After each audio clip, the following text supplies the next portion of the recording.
கொடுத்து நான் 10,000 ரூபாய் பணம் ரொம்ப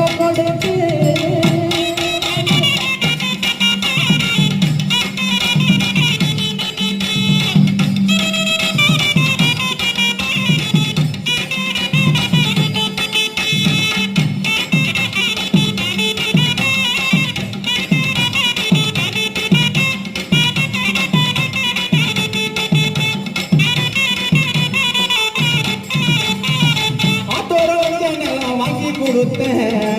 ஆத்தோரம் வாங்கி கொடுத்து அங்கே அழகான காராவீடும் கட்டி கொடுத்த ஆத்தோரம் வாங்கி கொடுத்த அங்கே அழகான காராவீடும் கட்டி கொடுத்த